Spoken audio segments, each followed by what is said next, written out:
Vídeo de hoje, a imposição de mãos, um texto escrito pelo pastor Raimundo de Oliveira e publicado no jornal Mensageiro da Paz em fevereiro de 1985. Seja bem-vindo ao Diário Pentecostal Historiando, análise histórica e crítica sobre o movimento pentecostal brasileiro. Se inscreva no canal e siga nossas redes sociais. O povo que não conhece a sua história está condenado a repeti-la.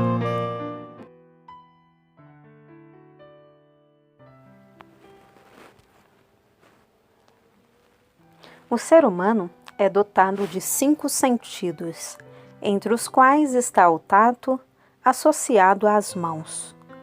Deste modo, as nossas mãos possuem sensações táteis que são perceptivas, receptoras e transmissoras, fatos que não podem ser ignorados na ação de impor as mãos.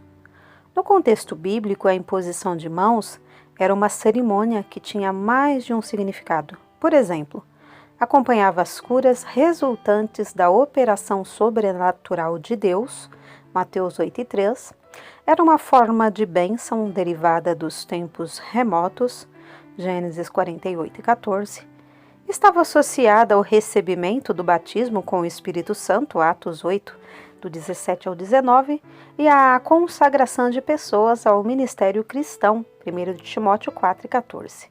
Também há farta evidência de que desde os tempos apostólicos a imposição de mãos acompanhava o ato do batismo em água como parte inseparável do rito batismal, em que eram conferidas dotações espirituais aos batizandos.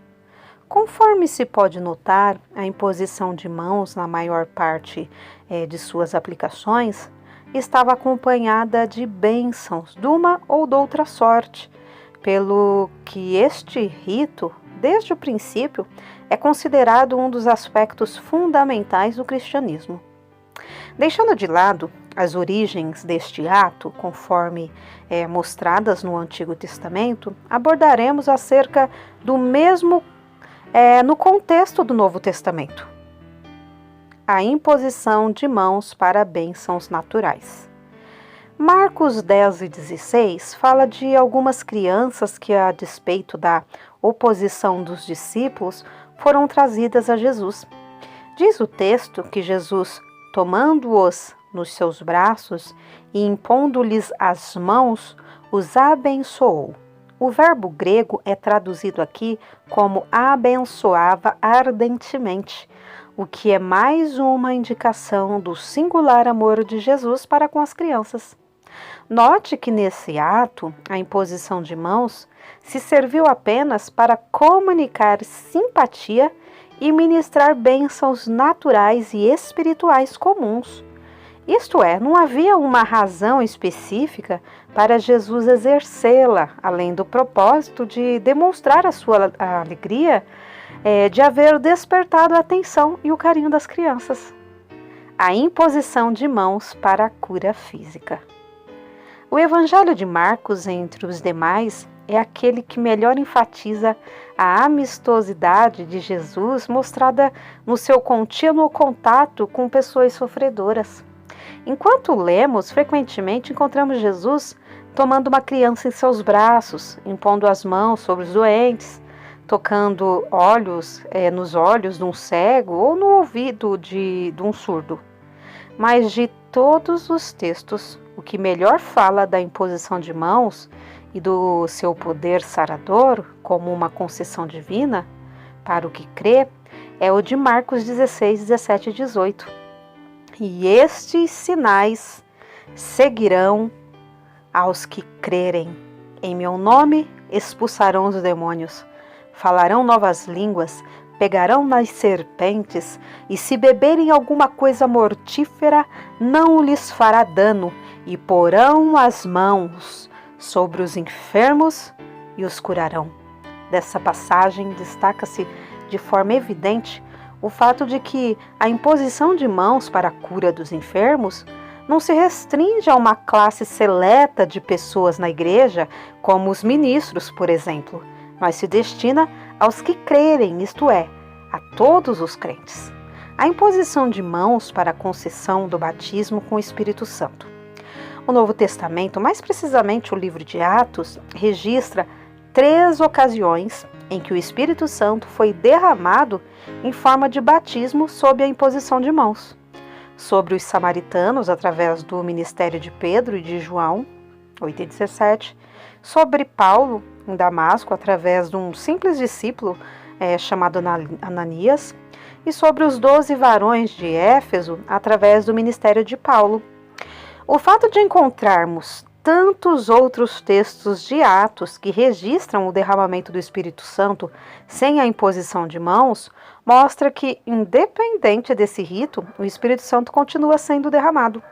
Isso é provado ao longo de toda a história da Igreja.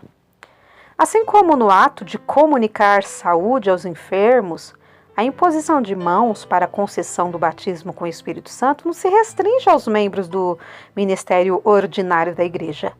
Note que Paulo foi visitado por Ananias, um quase anônimo discípulo, que lhe impôs as mãos para que tivesse a sua visão restaurada e, concomitantemente, fosse cheio do Espírito Santo. A imposição de mãos para a ordenação de ministros.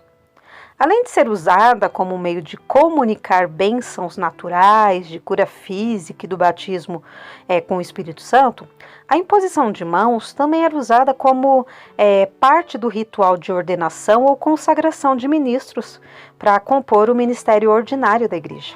Isto é sugerido em passagens como 1 de Timóteo 4,14, 2 de Timóteo 1:6. Não desprezes o dom que há em ti, o qual te foi dado por profecia com a imposição das mãos do presbitério. Te lembro que despertes o dom de Deus que existe em ti pela imposição das minhas mãos. É sugerido que, através da imposição de mãos, o ministro oficiante do ato consagratório transfere ao ordenando, que está sendo separado, porção do poder, virtude e graça que ele mesmo possui para servir a Deus. Esta afirmação encontra significado quando vista à luz da promessa divina feita a Moisés de que o próprio Deus iria tirar parte do Espírito que nele havia, a fim de encher aqueles que seriam constituídos seus cooperadores na conduta de Israel. Números 11:17. Portanto, é de se esperar que o ministro ele possua algum carisma da parte do Senhor para comunicar àqueles sobre os quais ele impõe suas mãos, designando-os para a obra de Deus.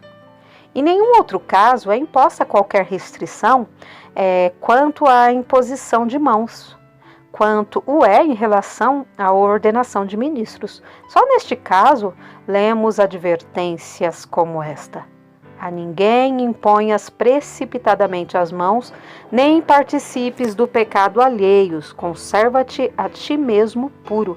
1 de Timóteo 5:22.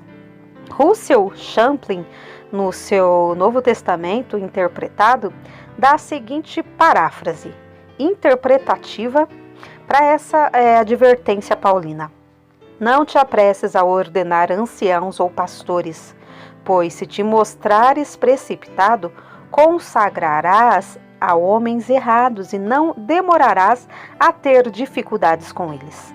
Se porventura se tornarem pessoas pecaminosas e instáveis, isso trará opróbrio para o nome da Igreja, e serás participante dos seus pecados. Em tua impaciência, tê-lo-ás lançado sobre a Igreja, sem exigires que fossem homens testados e aprovados. Resumindo estes 4 itens, diríamos o seguinte: primeiro, em razão de todos os crentes, independentemente de serem eles ministros ou não, poderem impor as mãos sobre os enfermos e no momento de invocar o Espírito Santo, urge que o assunto seja definido em bases bíblicas e histórica, de forma inconteste. 2.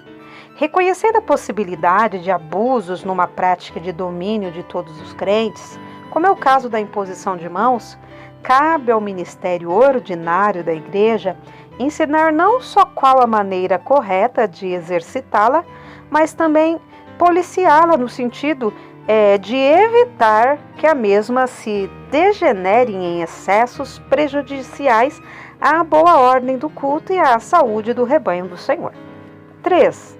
Devemos evitar a saturação da prática da imposição de mãos, prova de descontrolada meninice espiritual, cujo resultado será converter este ato tão significativo numa prática abusiva e sem sentido. E 4. A exortação no sentido de a ninguém impor as mãos precipitadamente, 1 Timóteo 5,22, além de se destinar aos ministros, se destina também aos demais membros da igreja. Em outras palavras, a este ela adverte a não impor as mãos por um simples hábito, costume vicioso ou apenas por força do instinto humano, mas fazê-lo sob a orientação divina que há de determinar o motivo certo, a pessoa certa e o momento certo para se impor as mãos. Raimundo de Oliveira, Jornal Mensageiro da Paz, fevereiro de 1985.